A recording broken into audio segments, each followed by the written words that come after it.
So if you clicked on this video expecting to see me in Quicksand, you're going to be disappointed. But I still think you should stick around because today's topic is kind of interesting. So let's roll that intro and let's get started.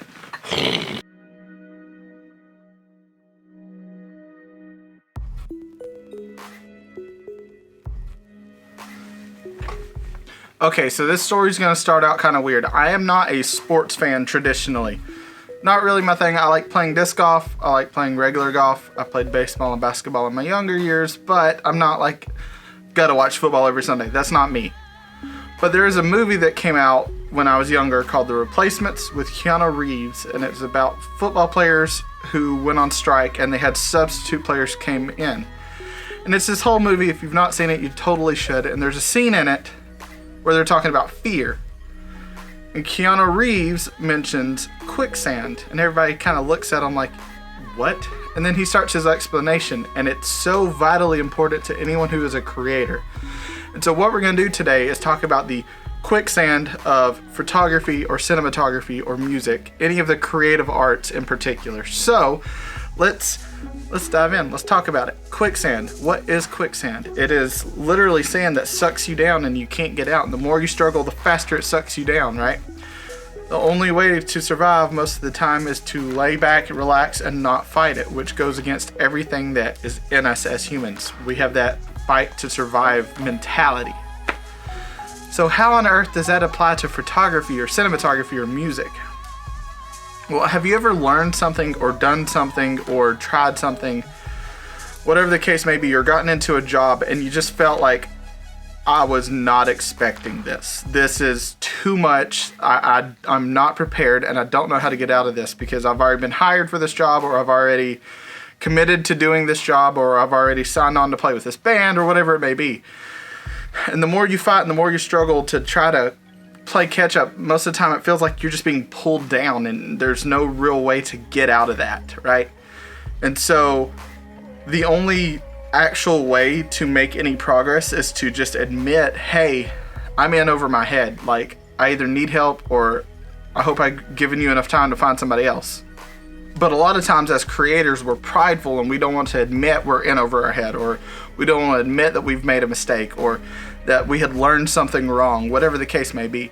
I started a new photography job, and the big thing for me is using flashes. That's not something I've done before. Like, that's completely different ballgame. And I'm not talking about like speed lights on your camera, the little pop-up flash. I'm talking like big studio flashes. What?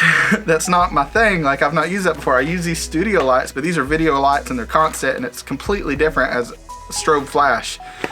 It's a whole different ballgame, and it was one of those things that I just had to admit I didn't know anything about it. And so by me being willing to admit I don't know that, they helped me. I picked up on it, and now I'm actually thoroughly enjoying using those, and I really do like it. It's a great experience.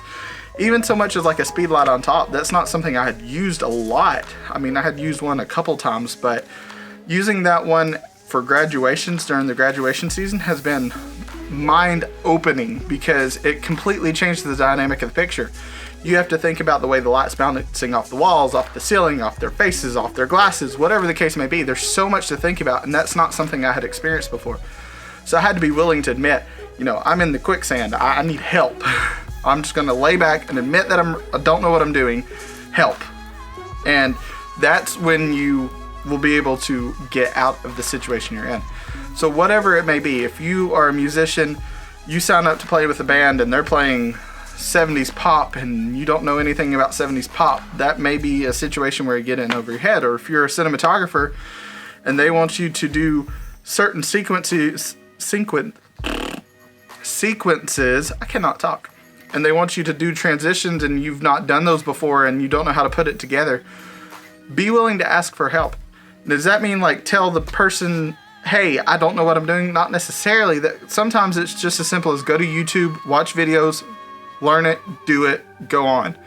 Sometimes it is, hey, I'm sorry guys, I don't know how to do this. Or sometimes you find someone who does know how to do it, talk to them and see if they can help you. Find a resource, find something, but just don't be afraid to admit your shortcomings and your lack of knowledge on certain things. Because for me, photography, cinematography, 2 years. That's it. Music's vastly different. I've been playing music for as long as I can remember, but for this stuff, this is new. So if I have a question, I'm not afraid to ask most of the time. That's the great thing about my job, is there's a photographer there who's a very talented artist, and so I can ask him questions and he'll bounce ideas off me, and he helped me really start thinking about the way light works. I've changed my lighting setup after having worked with him. I have one coming here and I have one bouncing off the ceiling because the ceiling's white and it fills in the rest of my face and it looks nice. And because I've had that experience with light, my videos are going to look better because of that. And so having someone you can bounce ideas off of, being able to pull yourself up out of that quicksand, is wonderful. So when you start feeling like you're just drowning and you don't know what to do, ask for help. Admit that you don't know. It's perfectly okay as creators, as artists, as musicians, as photographers, as cinematographers, whatever, to ask for help, because there have been people who've done this a lot longer and there are people who've done it a lot shorter. Ask the people who've done it a lot longer, help the people who've done it a lot shorter. That's kind of the whole part of this community of cinematographers on YouTube especially, or photographers on Instagram, is to have those people you can just, hey, like, how do you do that? I want to know how you did that because I love that and I don't know. Or, hey, I'm in this situation, what would you do?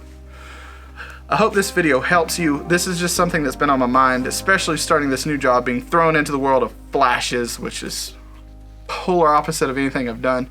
By the way, side note, graduation, doing portraits, standing like this with a big Nikon with a big 80 to 200 lens on it that's super heavy, 300 photos, and you're like, no, I'm good.